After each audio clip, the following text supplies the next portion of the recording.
Guys, നമ്മൾ ഫ്ലിപ്കാർട്ടിൽ നിന്ന് ഒരു പ്രൊഡക്റ്റ് ഓർഡർ ചെയ്തിട്ടുണ്ടായിരുന്നു. ഇന്ന് ആ പ്രൊഡക്റ്റ് എന്നാണെന്നാണ് നിങ്ങളെ കാണിക്കാൻ പോകുന്നത്. വീഡിയോ സ്കിപ്പ് ചെയ്തത്. ഇതാണ് പ്രൊഡക്റ്റ്. ഇപ്പോൾ പൊട്ടിച്ച് കാണിക്കുക. ഇപ്പോൾ വന്നിട്ടുള്ളത് എടുക്കാൻ പോയൊക്കെ വരുന്നത്. അപ്പോൾ ഗൈസ്, നമ്മൾ പ്രൊഡക്റ്റ് അൺബോക്സ് ചെയ്യാൻ പോകട്ടോ. അതെ, ഇപ്പോൾ അൺബോക്സ് ചെയ്യും പ്രൊഡക്റ്റ്. ഒരു മിനിറ്റ്.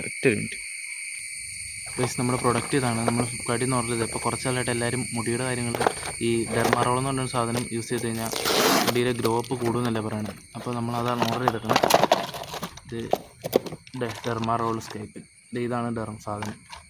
സംഭവം അടിപൊളി പാക്കിംഗ് ഒക്കെയാണ്. അതിനകത്ത് വന്ന പാക്കിംഗ് വലിയ സെറ്റപ്പ് ഇല്ല, പക്ഷേ ഇത് അടിപൊളിയാണ് സംഭവം. കണ്ടിട്ട് എൻ്റെ 5 mm ആണ്.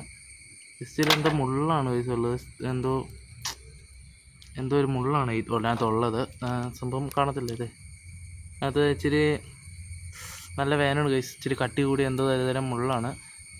എന്ത് മുള്ളാണെന്ന് അറിയത്തില്ല. ചെറുതായിട്ട് ഈ നമ്മുടെ എൻ്റെ ഇപ്പോൾ ഇതുണ്ട് ഗൈസ്. ഇതിൻ്റെ ഉണ്ട് ഇവിടെ ഇപ്പോൾ മുടി ഉണ്ടായിരുന്നു, പക്ഷേ പൊഴിഞ്ഞു പോയി തുടങ്ങി.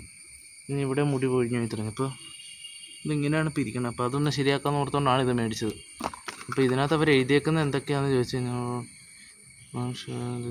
ഇതിപ്പോൾ നമ്മൾ ഉപയോഗിച്ച് മറ്റൊരാൾക്ക് ഷെയർ ചെയ്യരുത്. ഇത് പിന്നെ സൂക്ഷിച്ച് വെക്കണം. ഇത് എപ്പോഴും ഓരോ ഉപയോഗത്തിന് ശേഷം കറക്റ്റ് ചെയ്ത് വെക്കണം. ഏതാണ്ട് എന്നെ കഴുകി വാഷ് ചെയ്ത് വെക്കണം. ഇത് പിള്ളേർക്കൊന്നും എത്താത്ത സ്ഥലത്ത് വെക്കണം. അങ്ങനെ ഏതാണ്ട് 3-4 നിയമങ്ങളൊക്കെ ഉള്ളത്. ഇതിന് സംഭവം കാണുമ്പോൾ നല്ല സിമ്പിളാണെങ്കിലും വരയ്ക്കുമ്പോൾ എങ്ങനെയൊക്കെ അറിയില്ല. ഗൈസ്, വിചാരിക്കണമെന്നല്ല, നല്ല വേദനയാണ് ഇത് ചെയ്യുമ്പോൾ. പിന്നെ നല്ലതാണോ നോക്കാം. ഇനി ഇതിൻ്റെ മുടി വളരുമോ നോക്കണം ഇനി ഇത് ഉപയോഗിച്ച് കഴിഞ്ഞ്. അപ്പോൾ ഗൈസ്, പിന്നെ കാണാം. ബൈ. ഗൈസ്, ഡെർമാറോളിൻ്റെ യൂസിനെ കുറിച്ച് നിങ്ങൾക്ക് പല കാര്യങ്ങളും അറിയാണ്ടായിരിക്കും. ഇതെങ്ങനെയാണ് യൂസ് ചെയ്യുന്നത്, ഇത് എന്തെങ്കിലും തേക്കണോ, കുളിക്കണോ, തല കഴുകണോ, ഉണക്കണോ, അങ്ങനെ കാര്യങ്ങളൊക്കെ. അപ്പോൾ നിങ്ങൾക്ക് എന്തെങ്കിലും സംശയം ഉണ്ടെങ്കിൽ കമൻറ്റ് ബോക്സ് ചോദിച്ചാൽ മതി. എന്നാൽ കറക്റ്റ് പറഞ്ഞുതരുന്നത്.